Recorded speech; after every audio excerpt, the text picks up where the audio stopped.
Alright, welcome back. So, my last crowler from Marshall.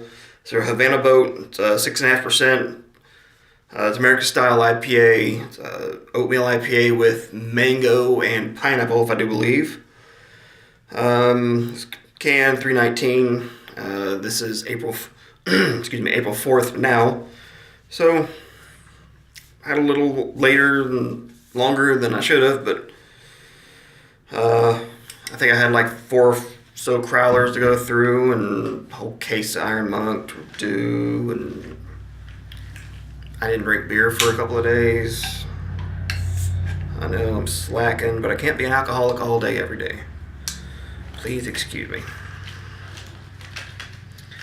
Alright. Oh shit, making a mess. Alright. Man, they fill this thing to the brim. I don't know if you can see that or not. Yeah.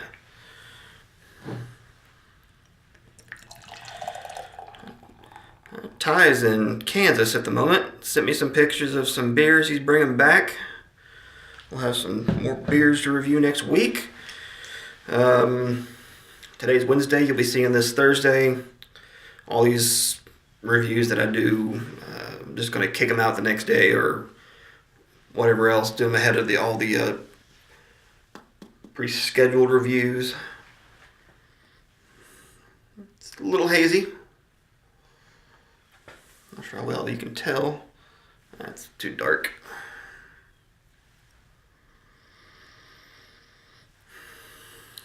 I didn't know it was an American IPA until about 10 minutes ago.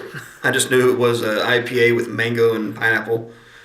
So it's going to have a little bit more bitterness, roastiness than I'm liking. But, you know,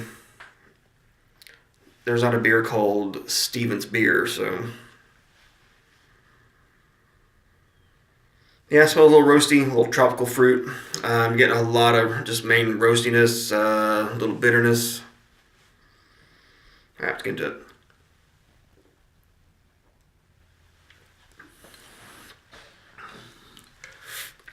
Yeah, like a little toasty bread, a little overcooked toast.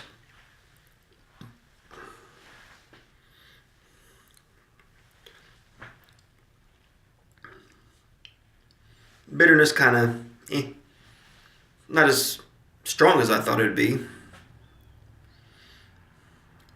The dryness is low to low medium. I'm getting a little bit of the fruit notes to it. Nothing on par with what I really prefer, but it kind of, it's, I'd say if you got like peach preserves and put it on slightly overcooked toast, not like blackened, like maybe a little lighter than that.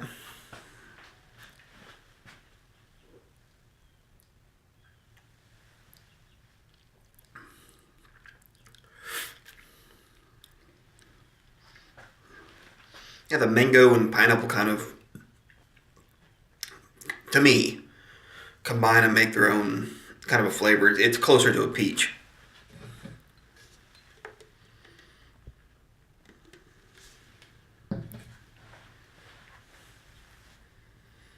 It's a nice looking beer. It's not a whole lot of carbonation that I can tell. Oh, well, never mind. Yeah, there's some good carb going on there.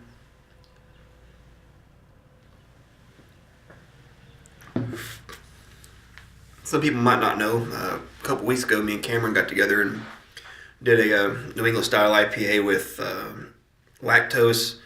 Did a little over 5 gallons. We put half a pound of lactose in it. He had a whole pound. I was like, no, we're not going to. That's too excessive. Because I added about another 1 3/4 pound of fruit puree. We should have done that in the second fermentation. We didn't read into it. He was just like, fuck it, throw it in there.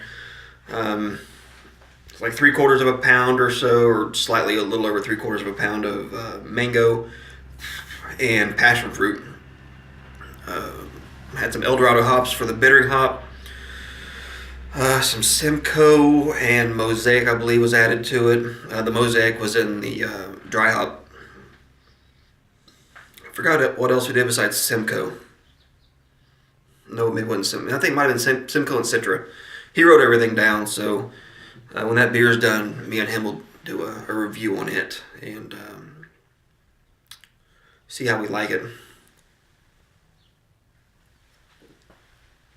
I still got one more bottle of the beer that he did. Me and Ty's going to do that when he comes down next. It completely escaped my mind when Ty came over the last time. We haven't...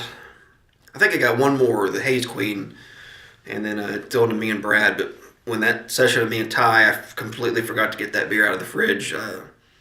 It was in my small fridge, and all the review beers were in the full-size fridge, and I completely forgot to get it, so that was my fault. I had one maybe a week ago, and the flavor didn't fall off any, so we're good.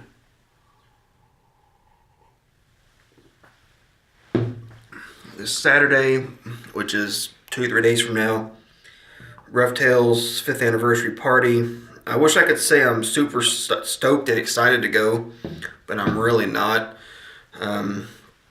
Jesse won't be there. He'll be in New Jersey. His dad's getting married. It'll just be me and Brad, which, I mean, no big fucking deal, but I'd like to have more people to go. Fuck, I don't know. I need to message Rich and Fu Master Chu and see if he's busy Saturday. 2 years ago when we went, it was awesome. It was, of course, we got invited, so we didn't pay. But I don't remember what the price was, but it was pretty much all you could drink for like 4 hours. Last year was fun, but I think I only drank like 6 beers, maybe 5. Actually, I think it might have been less than that. No, it was for the 424 day or whatever. I didn't drink much. But it's like $5 for a 10-ounce pour or some shit. And they're doing 13 beers, so you got to take 13 times 5, and I'm not shelling out that kind of cash just to try all 13 beers. So what I'm probably going to do is, if I do go, it all depends on Brad, because he got a new car and got to pay for the title and tag and shit. I'm at least going to Brad's. We got some crowlers to do. Someone sent him some more beers we got to do. But if we do go, we're probably just going to go halves on some 4-packs and crowlers and call it good. And probably not even, maybe have one pour, and that might be like a stout or something that's, something that you can drag out for a bit.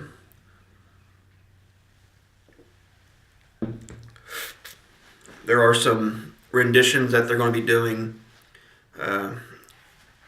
Some of the bar staff worked with Matt, and they made their own beer to their preferred tastes. So, and we'll see how it is. They haven't announced all the beers yet. They've only done like maybe half of them, so we don't know exactly what they're going to have. I'm just not looking forward, really. I wouldn't say that.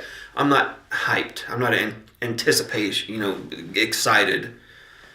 It's just like, I'll go. Fuck. When me and Brad went to Coop's anniversary party, I was super excited to go. It was pretty much all you could drink, and I left sober. The most weirdest sounding beer to me was the best beer of the day, which was it's called Crab Cakes and Football. They used that crab boil, that Old Bay seasoning in the beer. It was really fucking good. It was awesome. But a lot of the beers are like half pours, and I think a few of them I just poured them on the grass because it wasn't anything exciting.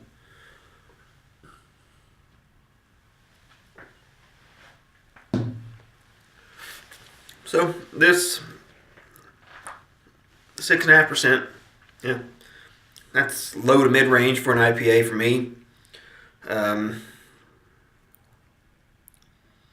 But to have mango and pineapple in an American style, it's whatever. I guess it kind of balances out a little bit. Up those fruit flavors. Maybe substitute the mango peach in its place. They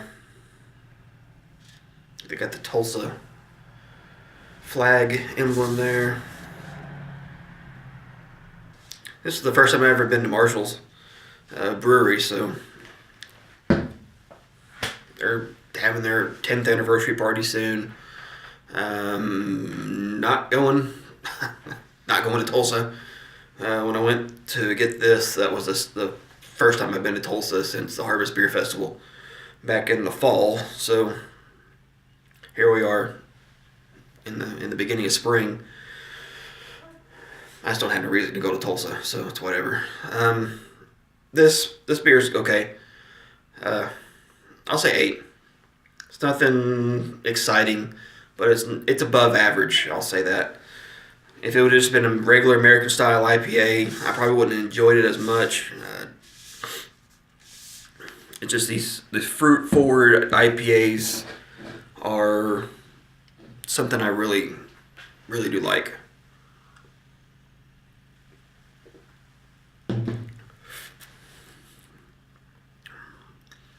It's not as creamy as I think it should be with oats, but I'm sure it's a lot thicker than if they didn't have it in there. So I'm just rambling.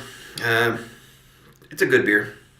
If you're in the Tulsa area, did get 2 crowlers and a bottle of the Big Jamoke barbecue sauce for like $24 out the door. So do your math. This might have been like a $8, $9 crowler. You want to pay $8 or $9 for a crowler? For that, there's a lot of other stuff I'd rather have, but it's good. So there you go. Hope to see you.